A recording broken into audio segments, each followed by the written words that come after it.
తెలుగు భాషను చంపుతున్నా పట్టించుకొని తెలంగాణ భాష తెలుగు భాషను పట్టించుకోకపోతే తెలుగులో పెడతారా చెప్పండి. మన ముఖ్యమంత్రి తెలుగు మీడియం నేను చెప్పుకున్నా, నేను తెలుగు మీడియంలో చదువుకున్నా, గవర్నమెంట్ పాఠశాలలో చదువుకున్నా, తెలుగు భాష తక్కువేం కాదు. కేటీఆర్ వీళ్ళు అవహేళన చేసిన, రేవంత్ రెడ్డి ఇంగ్లీషు పరిజ్ఞానాన్ని అవహేళన చేసిన, నేను తెలుగు బై తెలుగే మాట్లాడతాను, తెలుగుతనాన్ని చాటి చెప్తున్నటువంటి గొప్ప నాయకుడు రేవంత్ రెడ్డి ఏ విధంగా తెలుగు అన్యాయం చేస్తాడు? అక్కడ ఏం జరిగిందంటే అక్కడ ఏ తప్పు జరగలే, ఏ అక్రమాలు జరగలే. వీళ్ళ స్వార్థం కోసం వీళ్ళు రెచ్చగొడుతున్నారు. పాపం అమాయకులను వాడుకునే ప్రయత్నం చేస్తున్నారు ఇప్పటికి కూడా. ఎవరు వాళ్ళు? కొంతమంది మన ఎవరైతే ఈ మధ్య ఎమ్మెల్సీగా ప్రసన్న హరికృష్ణ, ఆయన స్వార్థం అయింది. అకస్మాత్తుగా నాయకుడు అయింది ఆయన. ఆయనకేంది గతంలో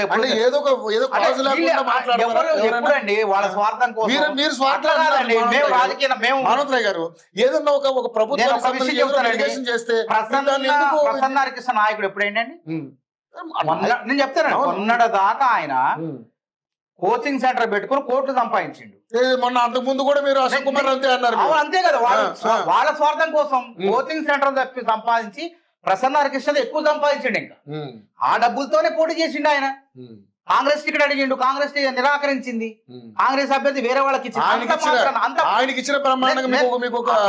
లేదండి. అట్లా గానే కాదు. నిరుద్యోగులు ఎవరికి వేయాలో వాళ్ళకి వేసారు. సరే, కాంగ్రెస్ అభ్యర్థి స్వల్ప తేడాతో ఓడిపోయిండు. అట్లా మరి మొత్తం వెనకే రావాలి కదా. ఇప్పుడైనా ఉచితంగా చెప్పిండు చదువు ఏమన్నా వేల రూపాయలు ఫీజులు తీసుకొని కోచింగ్లు ఇచ్చిండు.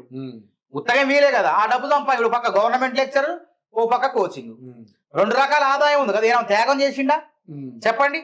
ఇంకో ఆయన ఎవరో మాట్లాడతాడు, ఆయన తెలంగాణ ఉద్యమం చేసిన, అది చేసిన, ఇది చేసిన అంటాడు. ఏం చేసిండు? తెలంగాణ ఉద్యమం అందరూ చేశారు. అందరూ నేను చేసిన, మా సీనియరే ఆయన. నేను కాదంటలే, మా సీనియరే ఆయన. అంటే మా గౌరవం మంచే ఉంది. కానీ ఎవడో ఏదో ఇచ్చిండని చెప్పేసి దాన్ని పట్టుకొని చదువుకొని మాట్లాడటం కాదు. మన స్వతహాగా ఉండాలి. ఎవడు చేసే పని వాడు చేయాలి. ఉద్యమ నాయకుడు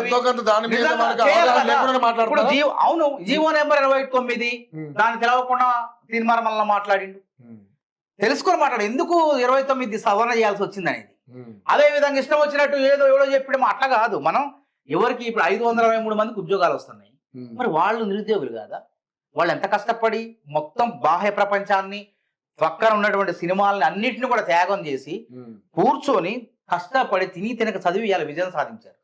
అందరు గొప్పోడుగా సామాన్యులు వాళ్ళంతా సాధించారు. మనం కాదని వాళ్ళు గొప్పోళ్ళు అంటారు. ఆ విజయం సాధించడంలో కొన్ని కీలక అంశాలు నిజంగా ఏం తొక్కలే. ఏమైనా అవినీతి జరిగిందా ఇది చెప్పండి.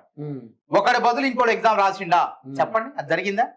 దమ్ముంటే మేము ఏ త్యాగానికైనా సిద్ధంగా ఉన్నాం. వాళ్ళు ఏ శిక్ష వేసినా నిరూపిస్తే మానవతర ఏ త్యాగానికైనా సిద్ధం.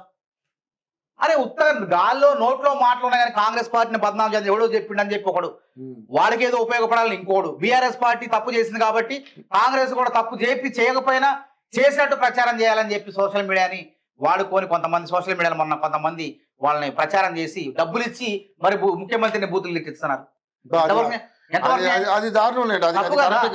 మీరేం చేస్తారండి? ముఖ్యమంత్రి మీరు మైకు పెడితే ఎవరన్నా సామాన్యుడు ముఖ్యమంత్రిని తిడితే ఏం చేస్తారు?